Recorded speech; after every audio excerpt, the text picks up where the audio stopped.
Welcome to Damodaran சமையல். இன்றைக்கி நம்ம பார்க்க போகிறது முருங்கைக்காய் கூட்டு. அது எப்படி செய்யலான்னு பார்க்கலாம். நான் இப்போ 2 முருங்கைக்காய் எடுத்திருக்கேன். அது வந்து கட் பண்ணி வச்சுருக்கேன். இது மாதிரி இப்படி 2ஆக கட் பண்ணி வச்சுக்கோங்க. இது மாதிரி 2ஆக கட் பண்ணி இது வேக வைக்கணும். இப்போது அதுக்கு தேவையான பொருள் வந்து தாசம் பண்ணுறதுக்கு வந்து கடுகு, இது அரைக்கிறதுக்கு தேவையானது தேங்காய் திருவி வச்சுருக்கேன். தேங்காய் கூடவே கொஞ்சமாக வெங்காயம், 2 பச்சை மிளகாய், அப்புறம் பெருஞ்சீரகம், கொஞ்சம் மஞ்சத்தூள் போட்டு அரைச்சி வச்சுக்கணும்.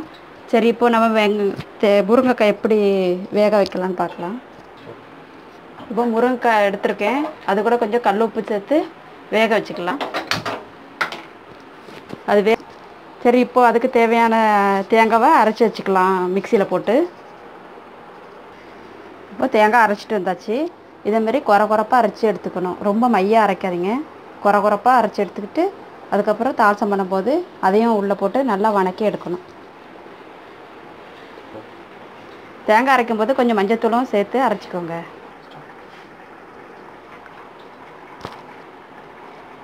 இப்போ வந்து இந்த முருங்கைக்காய் கூட நான் 2 கத்தரிக்காய் சேர்த்துக்கிறேன்.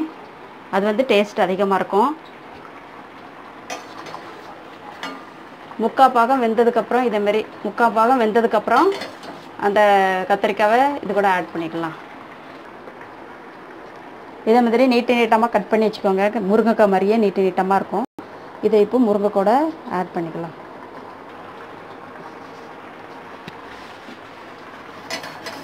கத்திரிக்காய் வந்து கடைசியில் சேர்த்தாலும் போதும். அது வந்து சீக்கிரம் வெந்துடும்.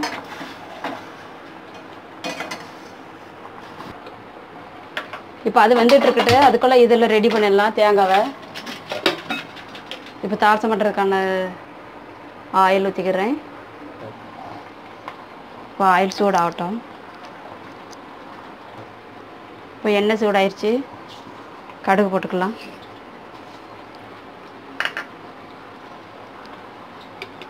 கடுகு பொரிஞ்சதும் வெங்காயம். இப்போ வந்து இது வந்து ரெடி ஆயிடுச்சு. இதை பாருங்கள், இதேமாரி வந்துச்சு. இப்போ வந்து இதை வந்து வடிகட்டிடலாம்.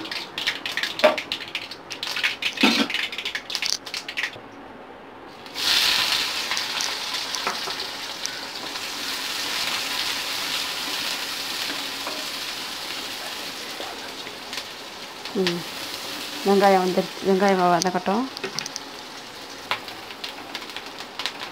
இப்போ வெங்காயம் வதங்கிருச்சு. வெங்காயம் வதங்கினதும் தக்காளி சேர்த்துடலாம். இப்போ முருங்கைக்காவுக்கு நான் கொஞ்சமாக உப்பு போட்டு வேக வச்சுருக்கேன். இப்போ வெங்காயத்துக்கும் தக்காளிக்கும் கொஞ்சமாக உப்பு போட்டுக்கலாம்.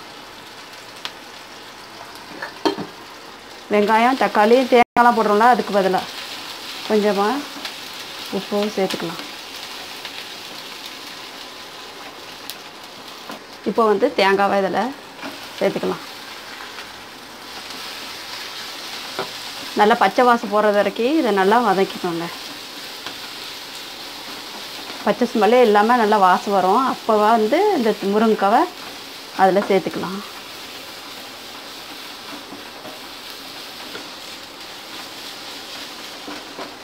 இது வந்து தேங்காய் வந்து கடாயில் ஒட்டாமல் அப்படி வரணும். ஒட்டாமல் வந்துருச்சுன்னா வதங்கிருச்சுன்னு அர்த்தம். நல்லா இப்போ நல்லா வடித்து வச்சுருக்கோம்ல இந்த முருங்கைக்காவை இந்த தேங்காய் கூட சேர்த்துக்கலாம்.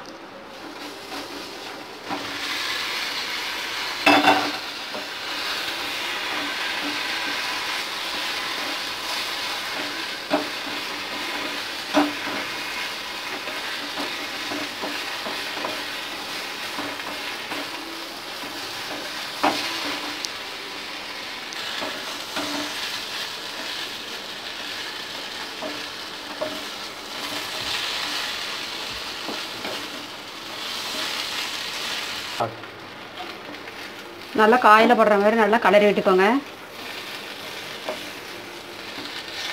இது மாதிரி நல்லா கலரி விட்டுக்கோங்க. இப்போ வந்து முருங்கைக்காய் கூட்டு ரெடி. இப்போ ரெடி ஆயிடுச்சு முருங்கைக்காய்.